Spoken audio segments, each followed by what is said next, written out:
Are you what you might call like a garden warrior? Do you get excited about springtime and summer and go out and dig? Actually, it's funny you should mention that. Like, as soon as we're done, I've got some gardening things I'm going to do. Yeah. Yep. Yes, I have a little list of things. So I'm going to start working my way through them on this long weekend. Yeah, that's my wife and I were talking last night and how excited we are to have this long weekend so we can get a lot of work done. Yeah, I know. Funny, isn't it? It's a good kind of work, though. Yeah. I'm looking forward to it. Yeah. Yeah. It's nice to be able to stand back and look at something you've accomplished. Mm-hmm. Done. As always, yeah. So, Marc, you what about the Pride parades on this year? We talked a little bit about that last time we talked. Yeah, that's right. We did. Yeah, it's interesting. So I have to make a confession here, and that is that I only just listened to my interview, which you sent me the link for it. Like, actually, I listened to it within the last 2 hours. That's fine, because that's what's so fun about the delay, because by the time it comes around, it's new to both of us. Yeah, there you go. So I listened to it because I was thinking, like, I don't want to repeat myself, or I don't want to contradict myself, which would be even worse, right? So so I listened right way through it, and of course we talked a bit about the Pride Parade right at the end, and at that time I wasn't sure if it was happening this year, and it turns out that it absolutely is, and so yes, so... This I'm sure won't go out until after the parade because it's only next week. But I'll be sharing like information. On the that's true. Facebook page.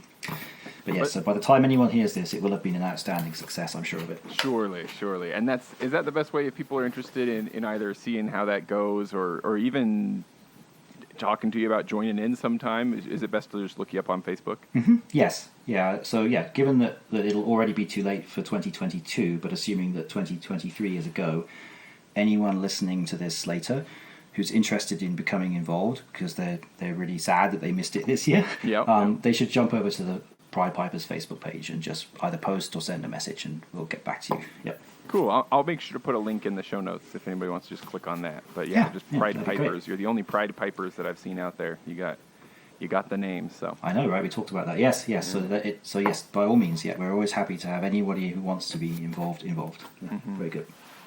Well, we kind of have an agenda for this one more than usual, which isn't saying much. There's usually not an agenda at all. So we have a single bullet pointed list here. We want to talk about what it means to be a pipe sergeant, how to do it good and how to do it bad, and any thoughts you have about pipe sergeanting. Maybe first though, give me a quick little rundown again of when have you been in leadership positions in a band before? What you're doing right now with your band. Tell me about that. Sure. Yeah. I guess so. The high level thing is that I was the pipe sergeant of the Wasatch District Grade 4 pipe band, and then briefly Grade 3. For I suppose it was well over 10 years, 12, 30. Yeah. I think when we formed the Grade 4 band out of what remained of the original Wasatch band. Because they got moved into Grade 3. Mm-hmm. That was in 2007. And so at that point, they started a replacement Grade 4 band, and they picked Doug Hunter, who some of your listeners will probably know, to be the pipe major. And they asked me to be the pipe sergeant, which thinking back on it was a kind of a risky move, I guess, because I was fairly new to the band and fairly new to piping, really, so I didn't know too much about what I was supposed to do. Yeah. However, they asked me if I would, and I said sure. And then so Doug and I stayed as that team for quite a while. So then, of course, what happened is that various pipe majors, cycled in and out of the band because of changing needs and personal things. And Doug decided he was done with being a pipe major. He'd done it for 6 or 7 years and wanted a break. So then we replaced him with Andrew Morrill. So I was his pipe sergeant. And then later on, we had the same upgrade process where the band got moved into Grade 3. And so then I was pipe sergeant with Jeff Henderson. And then we went sort of back to... that band didn't really have the sufficient membership to make a go of it. So we reverted back to Grade 4 as briefly pipe sergeant again with Andrew. At this point, though, we've cycled out I'm now no longer a pipe sergeant, and so now we just have Eric Evenhouse who's in that right. role. I was going to say, I think Eric had mentioned that to me. It's probably been, I guess the pandemic makes it weird, but I think it's been has it been 3-4 years since Eric became the pipe sergeant? It's not as long as that. It was during the pandemic, I think, see. is how it all kind of shuffled its way around. But yeah, I think, it's I think the Wasatch in general has rotated these positions. And so my tenure as pipe sergeant of the Grade 4 was probably the longest in many ways, because we've cycled out people in leadership in all the other groups. Has that been a proactive decision coming from the organization at times, to say, let's not burn this person out, let's switch them around, or is it usually the pipe major or pipe sergeant saying, you know what, I need a break? I think it's the latter. Yeah. I mean, I wish we were, if we were that mature as an organization and we really had sort of almost an executive committee running the show that was not even just bothered with the day-to-day stuff and just looking purely musically, then maybe we would have identified that a change needed to happen sooner, or tried to figure out how to keep something in place. There's all sorts of subtleties and intricacies of running a band, especially one the size of ours. Yeah. That mean that after the fact you could always say, well, perhaps we should have made a change sooner, or perhaps we shouldn't have made that change so soon. But it's iterative, right? You live and you learn. Yeah, so true. Yeah. Well, someday. And I mean, of course, so I was talking with Ross about being a pipe major recently, and it did come up that one must keep in mind that different bands have different situations, of course. Sometimes you'll have a band that the pipe major's been in the pipe major for 30 years and they love it and they're never going to change. And sometimes you have a numbers situation where that's really all you can hope for, because if the pipe major or the drum sergeant or the pipe sergeant, if anybody steps out, there is no one willing to step in, So. That's right. Yeah. I mean, we don't have unlimited resources. Yeah. And so, you very often it's a response to the situation you find yourself in. Yeah. I mean, Ross has had several stints as pipe major. That's right. And Justin Howland and Andrew Morrill as well. I think the three of them, between them, have led our top-level band, and we've done sort of the same thing with our other bands. We've cycled people in and out, either because they had to leave because they needed to do something else, so they didn't quite have the time, or perhaps more optimally it would be if you felt that somebody would benefit from having some time in that role, which I think would be the ideal scenario in some ways. For example, Eric's a good case in point here. Looking back, it seems like I perhaps shouldn't have clung on to what I was doing for quite as long, and maybe suggested that someone else take a turn. Oh, because kind of get a chance to step into there. Absolutely, yeah. I think you build a more resilient organization if you have multiple people. There's more redundancy, right? If you have multiple people who can do these things, then if someone gets sick or if there's ever an issue, then that person can just jump right in, right? So I think that's probably desirable. Redundancy as well as sympathy, right? If you've got players in the circle who have been in that position, then they might be better members of the organization and more supportive to the people currently in those positions, because they know what it's like, the pressures, the things that they're worrying about, that kind of stuff. Yeah. I think it can only be a good thing. And so, there's not going to. I'm going to keep referring to Eric because at this point I'm now no longer a pipe sergeant, but I'm in the band, right? So yeah. So understanding what it means to do that role, I can relax and sort of become just a regular core player. But I can also, if Eric needs any assistance, he comes to me first, and so then we'll often just jump out to the back and have a quick huddle about what's needed here, and then we go back and so I think we've now got a good team going. Yeah, so, that's interesting too. You kind of start building a support group for whoever's currently in the position. Mm-hmm. Yeah. I feel like it's pretty non-typical. If you're going to have one person who sticks around a long time, I feel like it's usually going to be the pipe major. Do you feel like there were any special benefits to having sort of the constant be not the pipe major, so that then as pipe majors rotated through, you had someone else who had already been there? Yes, I would say so. I think in our case, I think that was true. There's always been a lot going on in Wasatch, and so to have at least some things that you don't have to think too hard about organizationally is, I think, a good thing. Yeah. So, and I tried to bring as much stability as I could, to the role. I wonder, maybe it'll be useful to just lay out a couple of blanket disclaimers real quick. One of which would like kind of recognizing that every band and every iteration of every band is going to have its own extenuating circumstances, and so no ideas are going to be perfectly applicable to all bands. And another would be that every human does things a little differently, and different doesn't have to mean one is better than the other. And so there will be things that you did that Eric does differently, and that doesn't necessarily mean that one is better than the other, simply that you're different humans. And so, of course, he did some things differently, and that's to be expected. Really, it's a good thing.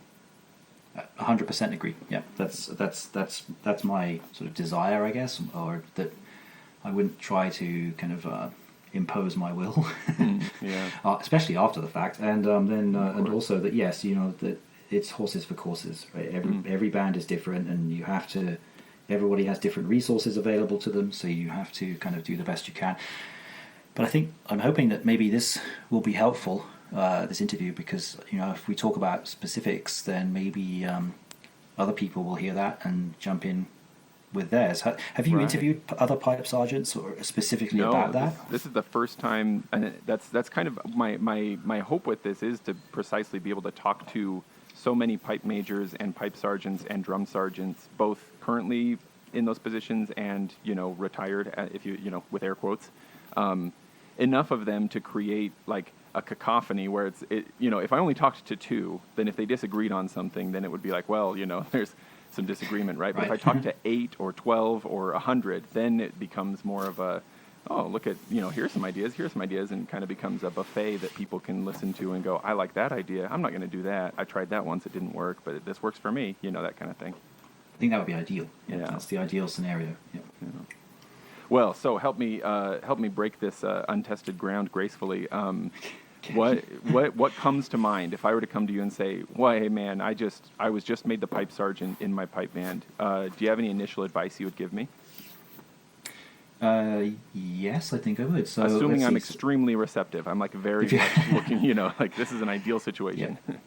So I think that probably the best advice that I would know how to give would be to be as good a communicator as you can. In other words, keep the lines of communication as open as you possibly can.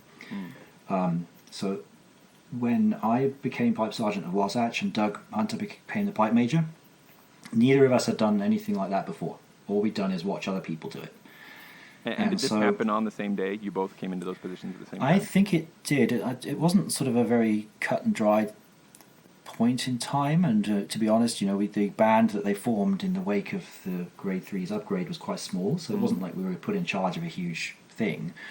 There were maybe a half a dozen or so people in it. But we did have to talk with each other about what we should do. And so we spent a lot of time talking, and I think that's probably one of the keys is that the pipe major and the pipe sergeant should be talking to one another a lot. Now, tell me a little bit about how that looked. Did you have like a text conversation constantly happening, a lot of emails back and forth, formally setting up weekly meetings, going on hikes together on the weekends? Like, what did this look like? I didn't go on hikes with Doug, but I did. I went to his house, or he would come over here. We talked in person. We would carve out times before or after band practice to kind of talk about what was working and what wasn't. And even if all it was us scratching our heads over a shared problem that neither of us could quite understand, just talking it out usually gave us something to work with. So, I mean, that's a rather general statement to say, to have good communication. But I think, if you didn't, then that would make things very difficult. So, step one is to make sure that you've got free and open communication with your fellow leaders, I think. This is slightly off to the side, but does Wasatch use any kind of like group messaging, calendaring, kind of like an app or a platform, Slack or Google Chats or anything like that? Sort of. It sort of comes and goes a little bit. There was an attempt to use Slack a while back. I think some people jumped into it. I think that actually what happens is that what has happened is the various corps have used certain things like that amongst themselves or within corps. Maybe not organization-wide. But not organization-wide. And there's often not too much that we have to say that would apply to absolutely everybody anyway. So we do a certain amount of email. Yeah, so those kind of electronic communications, I suppose, yes, I'd be texting with individuals, but using probably, email for most things that aren't urgent. Yeah. Now, do you feel like you pretty regularly had like these when you would set aside time to talk before and after practice, for example, which is a great idea since everybody's getting together anyway. Just show up, 15 minutes early or stick around a little late. Yeah. Was it very often that you were showing up with an agenda, or was it more like, here are a couple things I've been thinking about. What have you been thinking about? I'm just, again, we're not saying like this is absolutely the way everybody should do it. I'm just curious I want to get as much of a look inside how things have happened for you as possible, Right, sure, yes. Okay, so at the beginning, when we didn't really know each other very well, all of that stuff was sort of establishing kind of a personal relationship. That's where you should have gone on some hikes, right?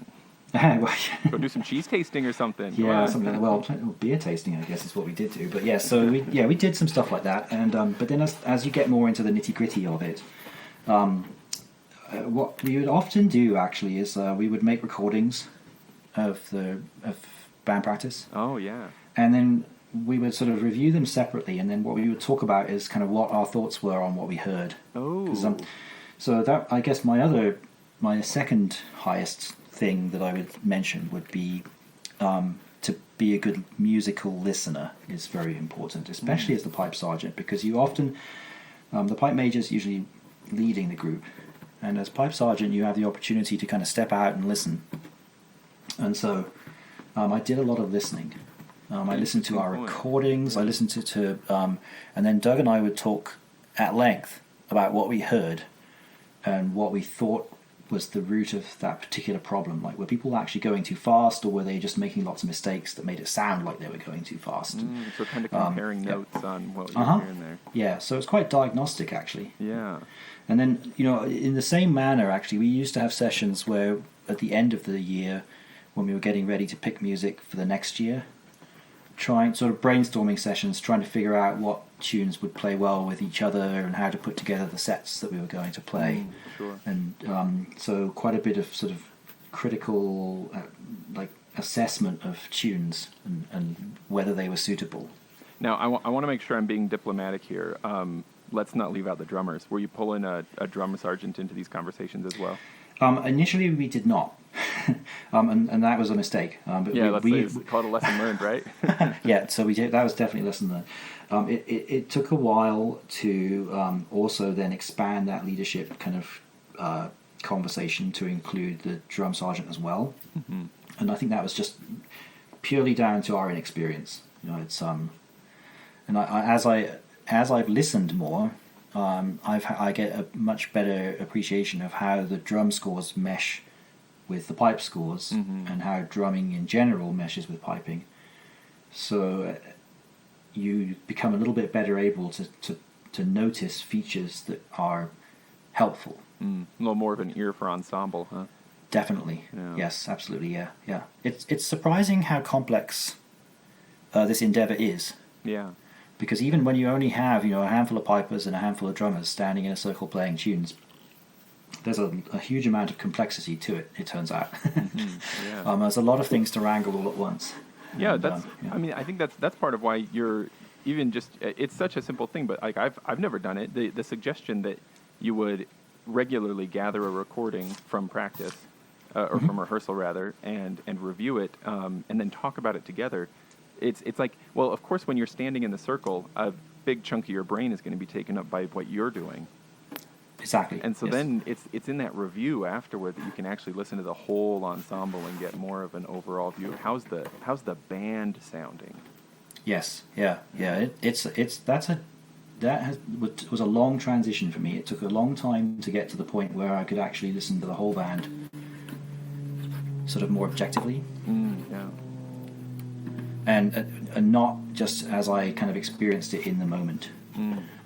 I can see that being a big benefit from discussing it between the two of you as well before sort of like bringing feedback to the band. Like I certainly have made mistakes before where my perception of what was happening was not accurate, and so then when I would speak to it, it really was going out into the air and not doing any good. You know what I mean? Because it was like I very much had blinders on, figuratively.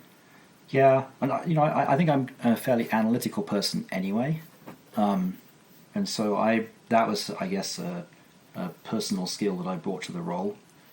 Now you also have a pretty long, like a lifelong background of sort of like being in technical music, and so I wonder what so many of us are coming to bagpipes or pipe band drumming. This is our first experience with music. Many of us do this in adulthood, and so it might be that a pipe sergeant comes into this and wants to listen and does listen, but doesn't know what they're listening for. You know, do you feel like you have a background in music, but not necessarily as long of a background in bagpipes? That's something that's a bit newer to you. Do you feel like you have found any practices or courses or resources that have been useful to you in figuring out what a pipe band should sound like, so you know what you're going for when you listen to those recordings? Yes, yeah. And in fact, so I also listen to the top bands a lot. And I don't just listen to them for enjoyment, although it's always enjoyable.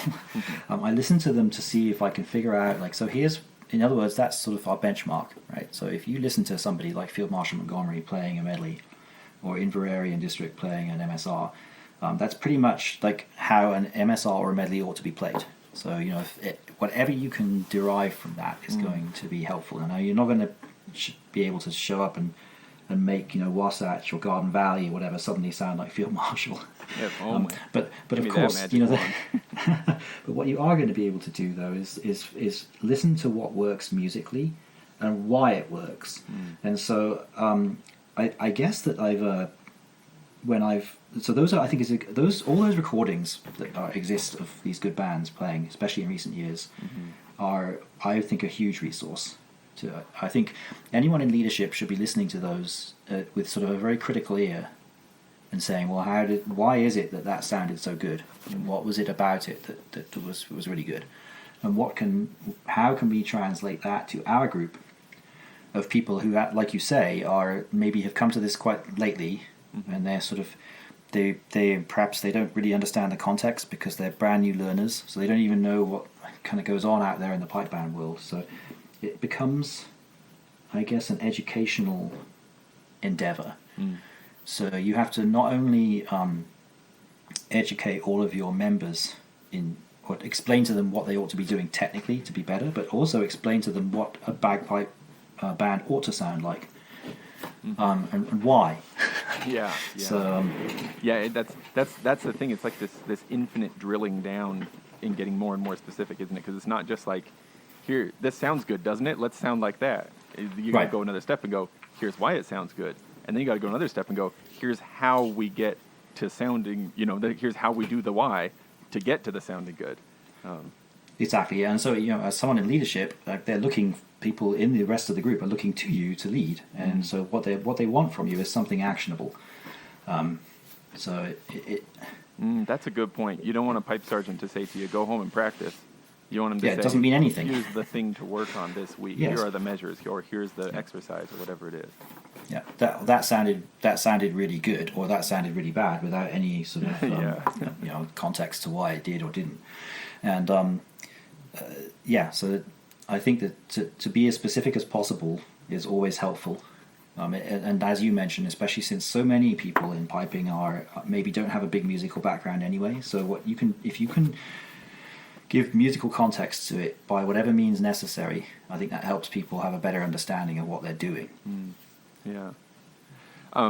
Recently, in Garden Valley, we've been talking about maybe using, all pipe bands are strapped for cash all the time, right? Especially because we haven't been able to do parades for a couple years. But when there are funds available, and trying to figure out what the smartest investment is, of course you need reeds and mallets and all that kind of stuff. But we've been talking about, like, if there's money available, maybe one thing we ought to consider is providing education for the leadership people. Getting them a subscription to Dojo University or Rhythm Monster or something like that, hoping that then as they learn these cool things, it gets disseminated into the band. We've done the same thing. We've had the same conversations, and I don't remember if at the moment we're doing this, but I know that I think we did make some funds available to certain of our members, in leadership to do exactly what you just said. And a lot of our members are doing that on their own as well. I think that's actually true of many members in bands up and down the Wasatch Front, who, for example, have private tuition from people like Jack Lee, for example, or Bob Worrell. You know, like you couldn't take a lesson from anybody better than those people, right? And so if multiple members of your band are getting that kind of very, very high level of tuition, that's got to be a good thing. Yeah. But to your point, I'm not sure if I'd be interested to know if anybody's taking lessons, so to speak, in leadership, because that's an interesting thought. I wonder what would happen if I contacted Jack Lee and said, Jack, what I'd like to have lessons with you, but not piping lessons. Right. I'd like to get pipe sergeant lessons, because of course, you know, he's the pipe sergeant, the epitome of the pipe sergeant of excellence, right? He's the pipe sergeant of the Simon Fraser University band, and sort of one of the best pipers who's ever lived, essentially. Yeah. So that would be an interesting endeavor, I think. I wonder if he'd be up for it. Yeah, I wonder about that too. It came up briefly when I was talking with Ross, and that like he was like, well, you know, shoot, if somebody came to me and said, I want to learn how to play pipes better, but I also want to be a better pipe major, I'd gear my lessons toward that. And I was like, oh, well, yeah, that makes sense. Are people doing this? You know, is this a thing? Yeah, I mean, there's plenty of people out there who could, I would argue. So yeah, it's I mean, we've in the past, we in Wasatch, and I know other bands have done the same thing. They bring in these people to do workshops, for example. Right. Yeah, I hear the Chanter boys talk all the time about how they bring Stuart Little in pretty frequently. Yeah. I think you know, Jack Lee, just since I mentioned him, he's been to Utah numerous times to probably all the different bands. I think at this point, I think that the Salt Lake Scots have brought him in. I know we have, and then. I think maybe the Utah Pipe Band did one time also. You know, he's probably getting sick of coming here. Yeah. But, you know, I think there is definitely an appetite for those nuggets of knowledge. And, you know, and why wouldn't you, if you can see someone who's really had a very successful career doing this, that you would want to find out as much about it as you could. Yeah, absolutely. Yeah. I think I've heard too.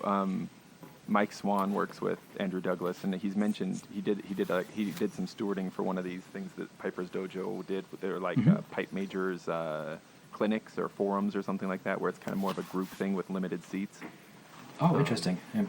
So that maybe we can see more of that kind of stuff popping up. That'd be useful. I could see that happening. Yes, I think that, you know, as soon as everybody had internet access and sort of pipers and the top pipers realized it, they immediately sort of hung out their shingle, right, and started giving lessons. Yeah. But now, lots of people are doing that. But yeah, I think this could be the next thing. That's you know, it's now more of a knowledge sharing, in a wider sense. Could start occurring. Yeah. Now, speaking of the Chanter boys, I have heard them talk often about having kind of a good cop, bad cop kind of vibe between the pipe major and pipe sergeant. Do you feel like that's a dynamic that's ever come up in your experience, whether you were in that position or you've witnessed it? Do you feel like that's useful? I'm not. I should be clear. Not that I think they couldn't take it. I'm not saying criticize the Las Vegas pipe band. That's not what I'm saying at all. I'm just, you know, I can imagine, you know, maybe this is a good way to approach it. Maybe it isn't. I don't know. Do you have any thoughts? Any experiences with that? I think probably. So, if in any given scenario, if that were the case, I would probably always be the good cop. Just saying. But I think that, you know, during my tenure with Doug. Doug was the kind of straight-talking person who you might have described himself as a bad cop. His nickname. So what people don't know about Doug maybe is that he used to do a lot of Mountain Man stuff and go to Mountain Man gatherings. Yeah, I've heard that, but I don't know. Okay, I guess when you do that, you have a Mountain Man name, and his name was the Badger. Oh, was it? Because and that was because, in his words, he was an ornery so and so,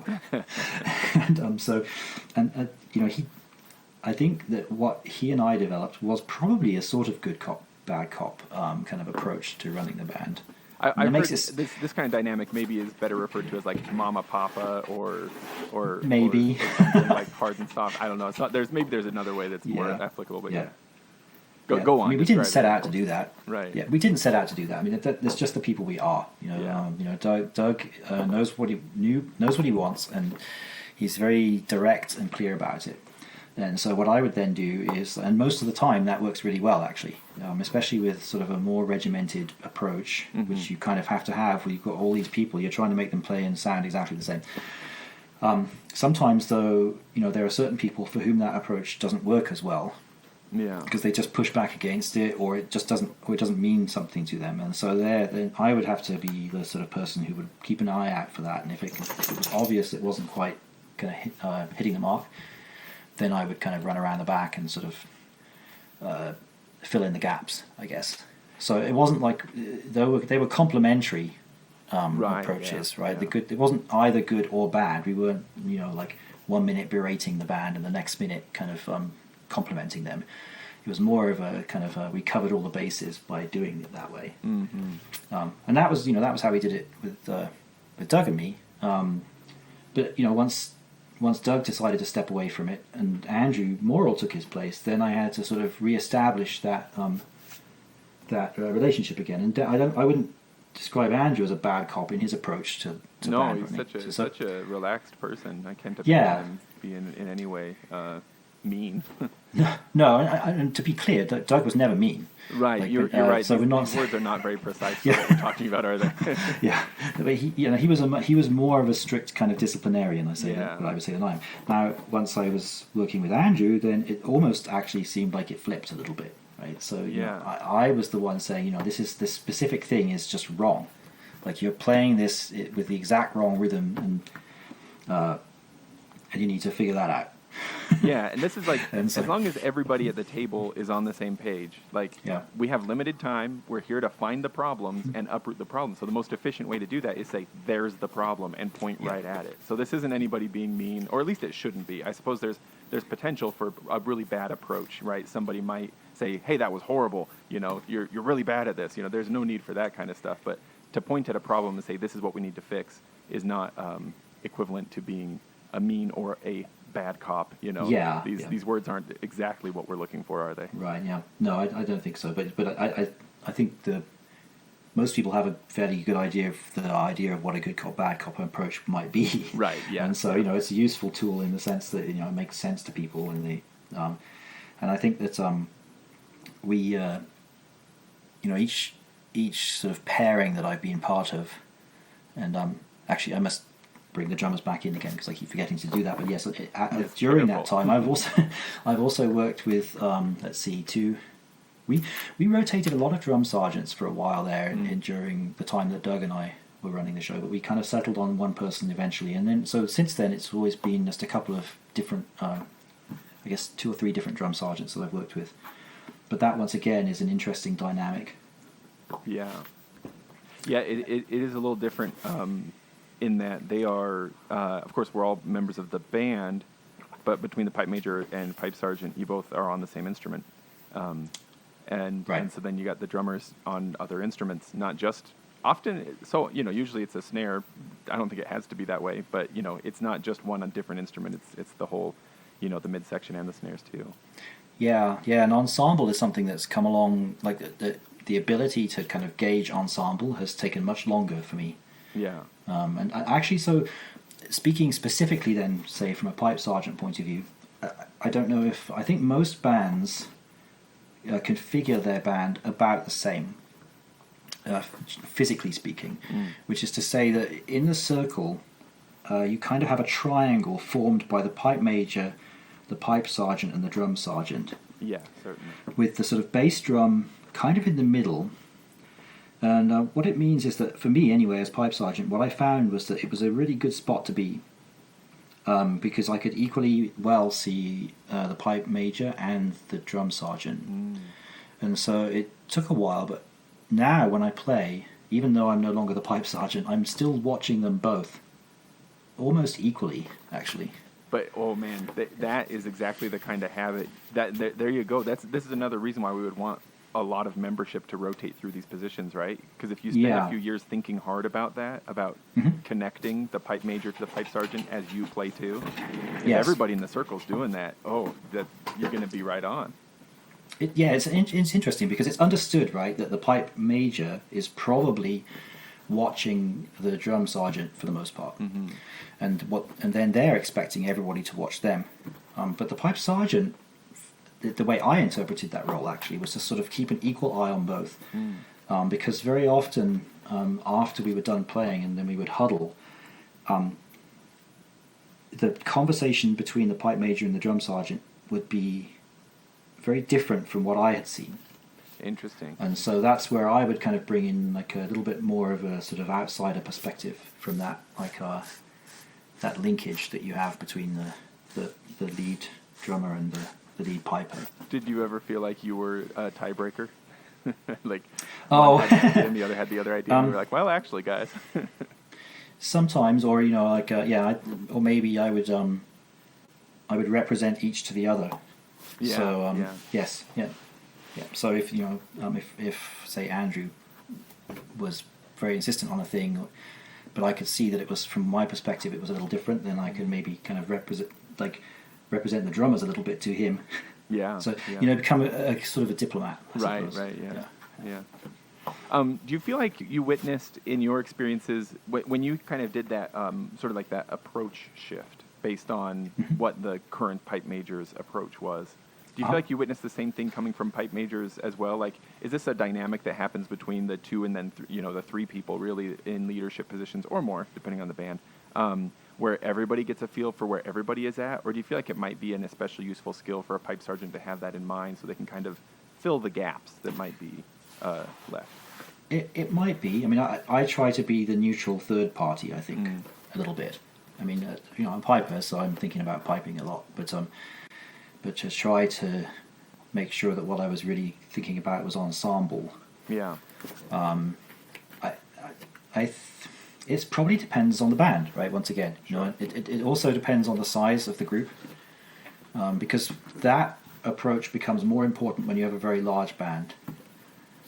So if band sizes kind of go up and down, right? We've experienced this in Wasatch. We've gone from, sometimes I've played in a group in Wasatch that had 20 plus pipers in it. What a big sound, which is crazy. It's big, right? But other times then it's dwindled and we're down to the minimum, right? 6, 7 pipers. Yeah. So what works for one size group doesn't necessarily work or translate to a different size group. Yeah. So I guess I've learned to listen differently depending on the size of the group we're playing with. Because if you have 20 pipers, there's actually it's very unlikely that the pipe major is going to be able to hear everything. Yeah, that's a lot. That's a lot. And so therefore, it's quite important to have somebody else sort of stationed some distance away that can kind of triangulate. Yeah, for you. When dealing with a group that size, it might even be beneficial to consider finding someone to fill the not always present role of pipe corporal to bring yet another person into. That's a good point. Yes, yeah.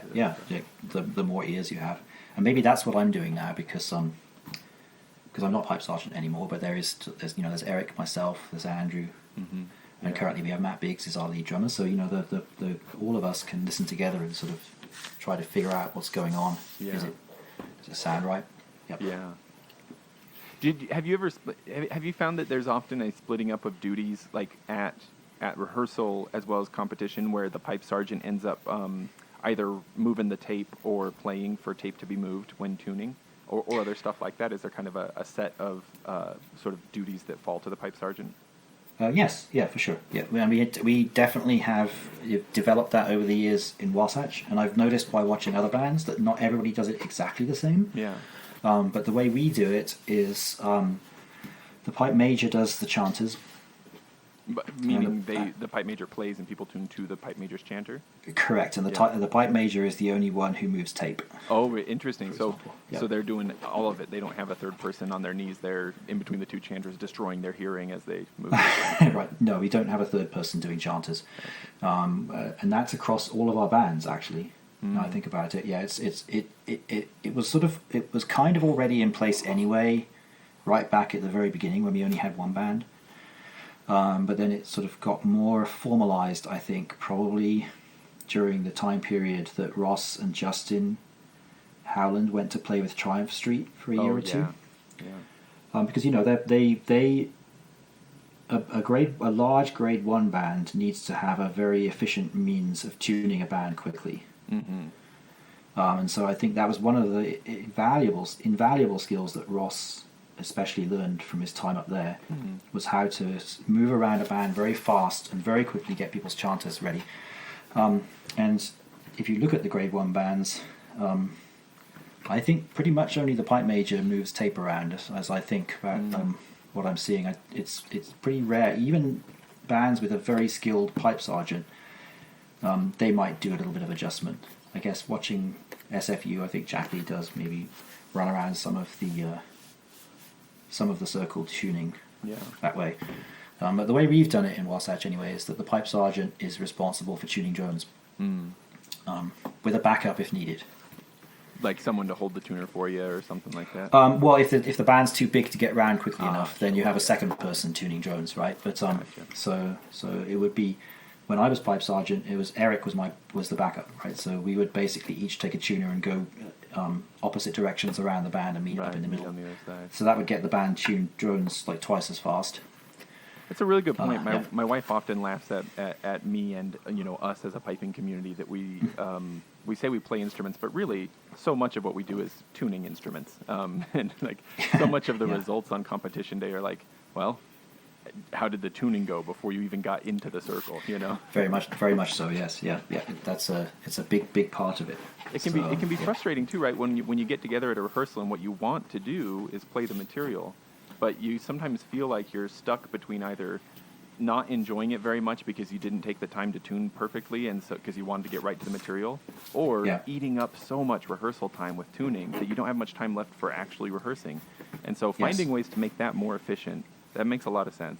Yeah, and we have definitely benefited from that. So watching how quick Ross is at tuning. Andrew's pretty quick too. I think I would argue Ross is probably faster at tuning than Andrew is. But we should set up a competition next time we have some kind of like gathering, with the local Westbaba district. We'll set them up. We'll give them each 6 pipers and see who can get to the end of the line. That's first. right. Yeah, just take all the tape off their chanters and then say, "There you go." Right? So that would be an interesting competition. I think So if you. So there's various components to this, but you're absolutely right. People get together to play because they want to play. They don't want to listen to their person next to them get tuned for 20 minutes, right? They just want to start playing. So we've done a whole bunch of things within the band to try to shorten that curve as much as possible. So having the same people tune drones each time, each have the same tuner, we each have the same procedure that we always do. So it becomes very habitual. So it can be accomplished very quickly. And we also have, made sure that the band members understand that they have a band chanter that they don't touch during the interim period when between rehearsals. Yeah. And not giving away any trade secrets here, but we also started using tone protectors. Which are those things that keep your reed at a constant humidity. Now. When you say they don't touch their chanters, does that mean they don't move tape on their band chanter, or do they not play their band chanter? No, they play it, but they don't adjust it. Right, gotcha. And so if it sounds wonky, then I guess that's too bad. It shouldn't sound wonky because unless your reed did something bad during the week, then it should sound pretty much the same all the time. Like it wouldn't, and then. That way, on a Thursday when we have band practice, then that's your opportunity to get tweaked back into alignment with everybody else, kind of thing. And the use of those tone protectors has been great because it means so those have been good, huh? Oh, amazing! Yeah. It's that also it shortens the time greatly because you don't have to spend a long time playing at the beginning of rehearsal. Because pretty much everybody's reed is already at the sort of stable equilibrium that it was when you left off playing last time. Have you been using those long enough to have a feel for if they affect the longevity of the reed? Because being in this dry climate here in Utah, I have wondered if having my reed get real wet while I play and then real dry when I don't, just every day back and forth, if that like a cycling. Right. I've wondered if that might maybe my reeds would last longer if they stayed in a constant state instead of going back and forth. That's an interesting question. Yeah, I haven't actually been monitoring that, but it wouldn't be hard to, I guess. As a band, we buy a lot of reeds, right? Sure, yeah. And so if I think the way we could probably tell if we suddenly discovered that we didn't have to buy reeds as often, collectively, you could just right? Look at the record. Because of purchases, huh? because individual pipers, it might not be very clear on a piper to piper basis, but if you are buying 8 dozen reeds, and you're having to do that on a regular basis, that's a big financial outlay. So I guess if preventing the reeds from humidity cycling quite so much, you play them so they get wet, then they dry out between playing. The tone protectors mean they never quite dry out like that, and I don't think some people might think that mold could be a problem, but I haven't heard anybody report that it is. I think actually it's possible that those little packets have some kind of something in them. antifungal or something. I think it's possible. Yeah, I can't remember, to be honest, but I personally found it so much easier. Especially we talked last time about doing funeral gigs and things like that. When you get to a place, you never quite know how soon you're going to have to play. Yes, so true. Because people arrive at random times. Sometimes they arrive early. So knowing that when I get there, I'm likely only to need to play for a few minutes to be completely ready to go is really nice. So, that's the last straw for me. I'm gonna get one of these, some kind of humidity control system. 'Cause I rolled at the last funeral I played. I rolled up and they were already there. I was a half hour early and they were already there. And they apologized. They're like, sorry, we had the wrong information, so it's not your fault. But it put me in that awkward position of tuning as I walk across the cemetery to them. It was that was not nice. Never ideal. Yeah. So all of these things, right? I guess in terms of helping to run a band, and maybe these are the kind of my thought is always that the division of labor between the pipe major and the pipe sergeant is that the pipe major should be as much as possible entirely focused on the music. Yeah. And the pipe sergeant's job is to focus on everything else. As well as the music, but everything else that the pipe major doesn't have to. Mm-hmm. So even though I'm saying, well, the pipe major is the only one who adjusts tape, for example, but the pipe sergeant could alert the pipe major to that. Mm-hmm. So I did spend a lot of time walking around the outside of the circle trying to see if there were issues and so then that we could fix them more quickly and just be playing again. Was that a pretty regular thing for you as pipe sergeant, that just during rehearsal, kind of at random when it felt right, you just kind of stop playing and step out and walk around, so then the pipe major can keep everybody going through the medley, but you're taking notes as you go around? Very much so. I made it over the years. I made it more and more my habit to do that. Did you ever get a clipboard so that the players, it's like you could also acclimatize the players to having a judge breathing down their neck? No, I didn't do that, but I should have. That would have been a good idea. Exposure therapy, right? Yeah. No, I would do that a lot. And actually, so I also, when we would go occasionally to Enumclaw, because Simon Fraser University would often be there, I would actually shadow Jack Lee. He didn't know I was shadowing him, but I would basically, when we weren't playing, I would go over to SFU's area, especially when they were practicing, and watch what Jack did. Because I figured that whatever he did is probably what I ought to be doing. Yeah. So as he would be going around and he does a lot of listening. If you've ever watched, he listens just so attentively. It's incredible.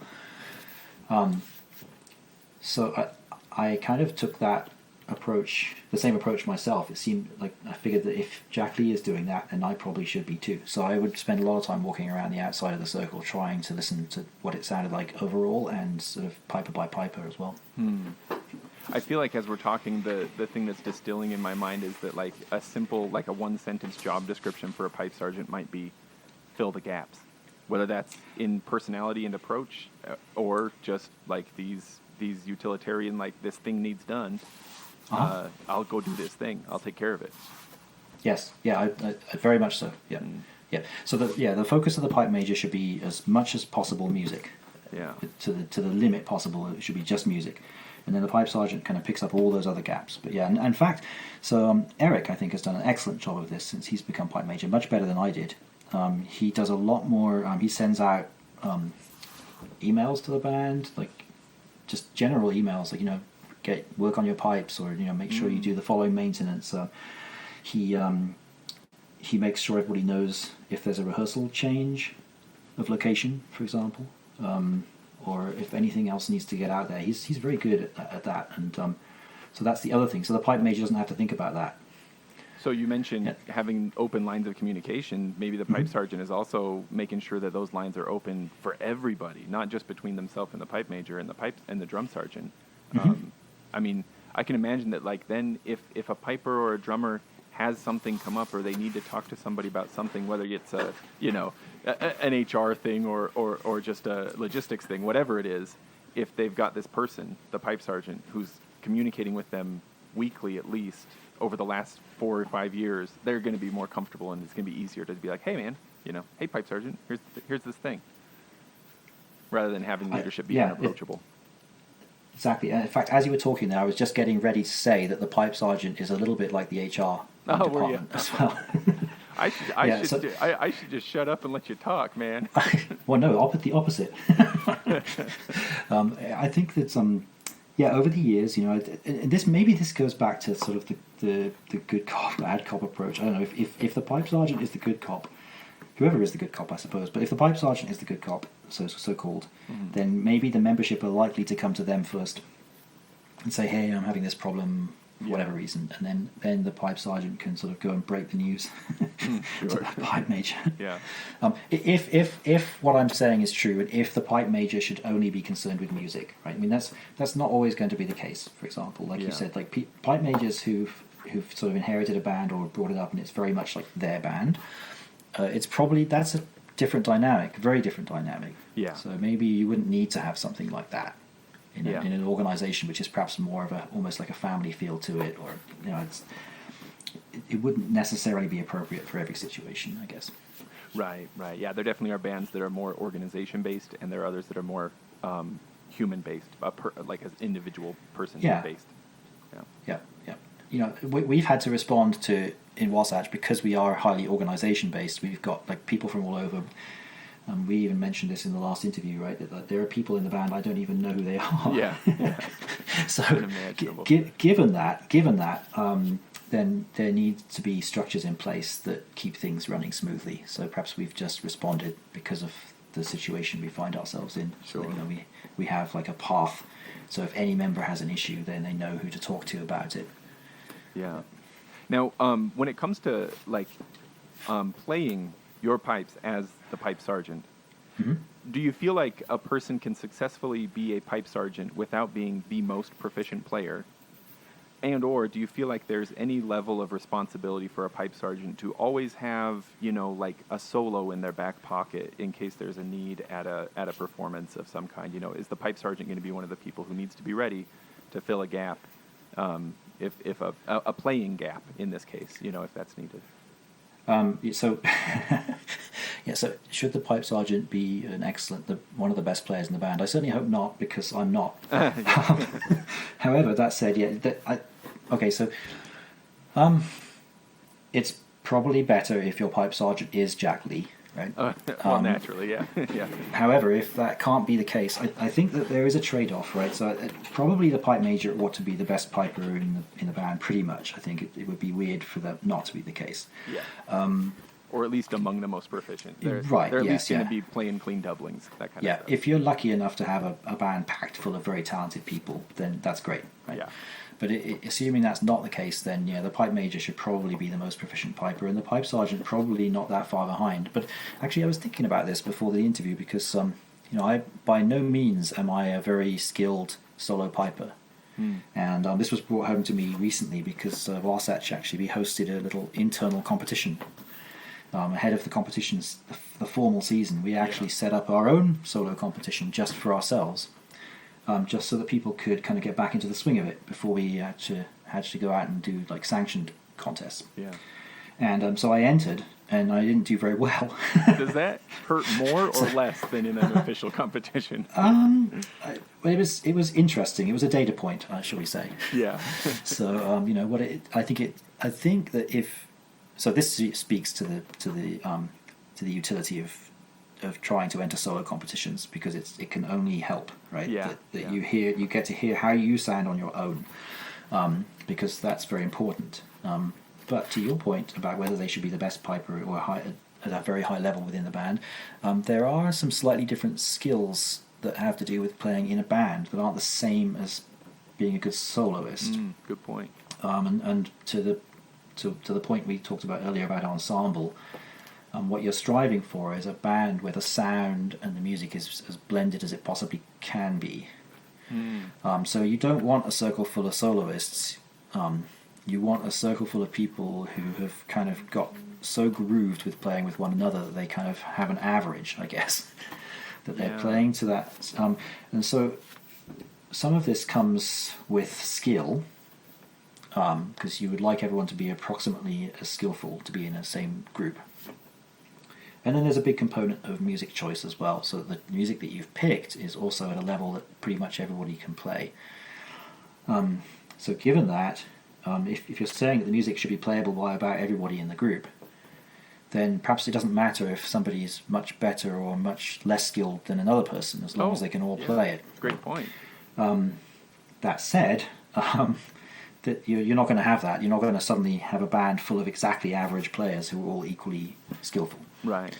So, so part of the trick is trying to figure out how to finesse that as a group. But I think So for me, I always felt like I wouldn't say the standards are lower when you're playing in a band than if you're soloing, but there's less of an eye on you specifically.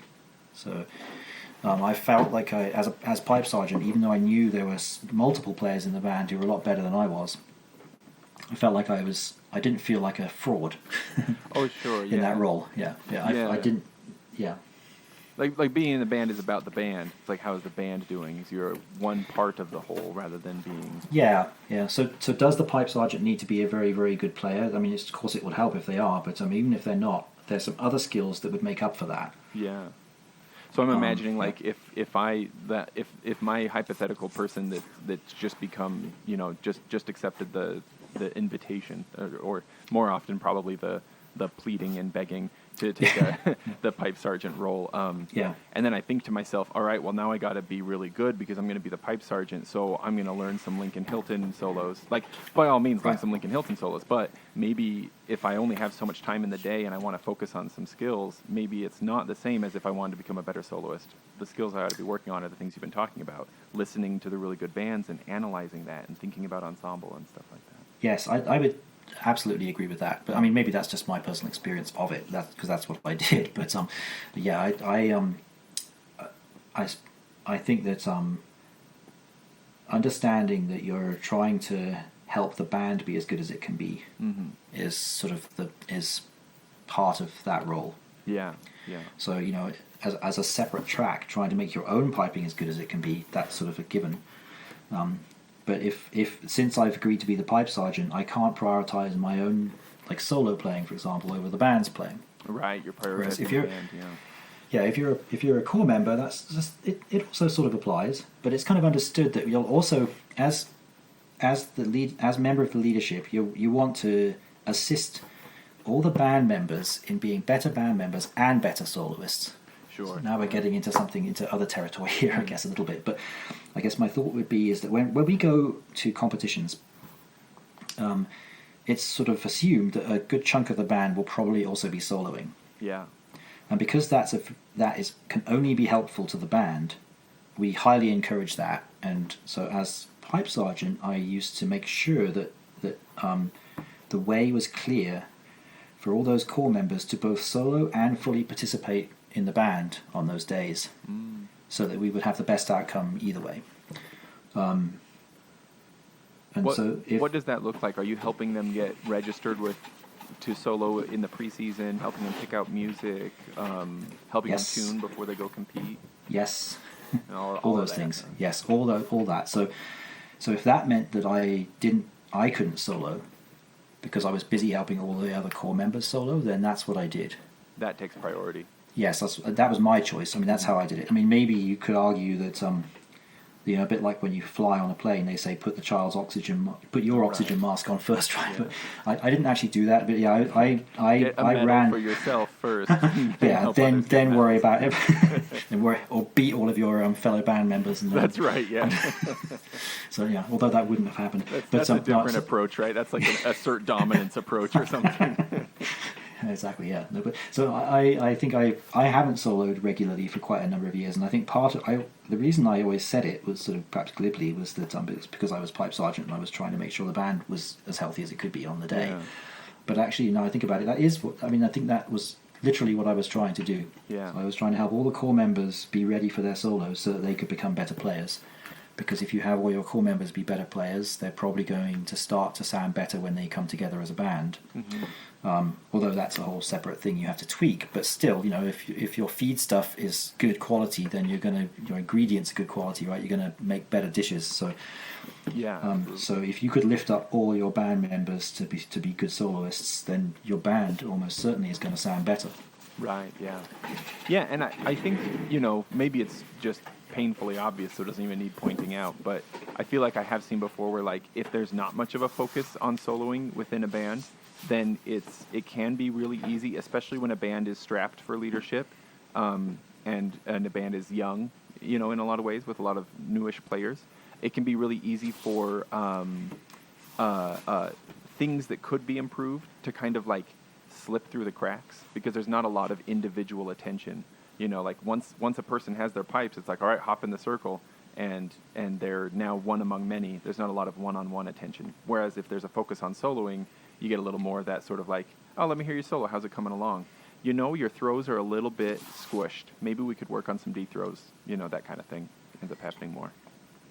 Yes, yeah, I agree. And you know, the flip side to this, of course, is that if it's actually quite beneficial for the other members of the band to see leadership soloing if they are. So That's maybe true. it's, you know, That's it's not. by example. Yeah, so you know, there's that too. So you know, I've been thinking more and more that I ought to get back into soloing. Mm-hmm. That's kind of why I tried it again last month. So one way or another, yeah, we're always trying to improve, but the trick is finding the best ways to do that. Yeah, yeah. Have you guys in Wasatch, have you split up the responsibility for, like, leading the melody versus leading the harmony between pipe major and pipe sergeant? When there is harmony with the tune, I mean. So one of the things that we've done in Wasatch, I think this is across all bands, is that typically the pipe sergeant does not play any harmonies. And the reason for that is in case they have to lead. Oh, sure, yeah. They'll be leading with the melody, not the harmonies, right? Yeah. Because it would be the problem is if we've drilled all our members to watch the pipe major's hands as much as possible. Right. And if the pipe major suddenly starts playing harmonies, then it can cause issues. Certainly. Because people watching the pipe major, if they're doing what they've been told, right. they may all end up playing the wrong notes. So we've tended to separate the harmony playing from the leadership. I see. No, that makes sense. I don't know if that's what all bands do. That's just what we did. Yeah. I can see sense in that. So as a result, I haven't played harmonies actually in anything for a number of years. So maybe now I'm not pipe sergeant anymore. I need to request. Yeah. Because I like playing harmonies. I always did, but now I can go back to it maybe. Right. You got all kinds of things you can focus on. You got some you time now. I have. That's right. Yeah. Soloing, harmonies, you name it. Yeah. Well, what else? Is there anything else that's come to your mind as you've been thinking about how to be a good pipe sergeant, or what not to do as a pipe sergeant that might be useful?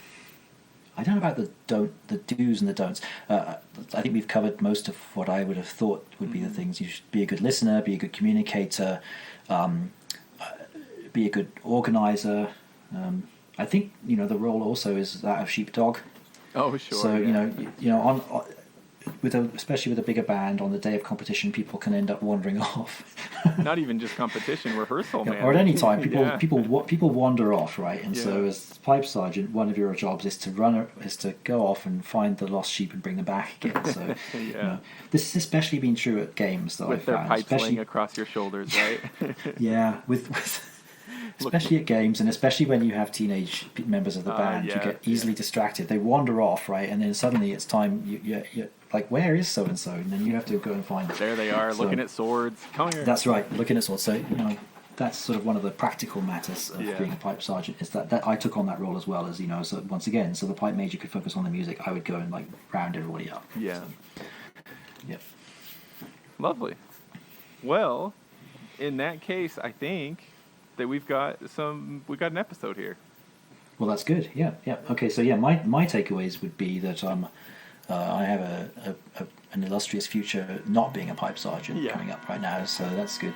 But I hope this was helpful, and I think it will be interesting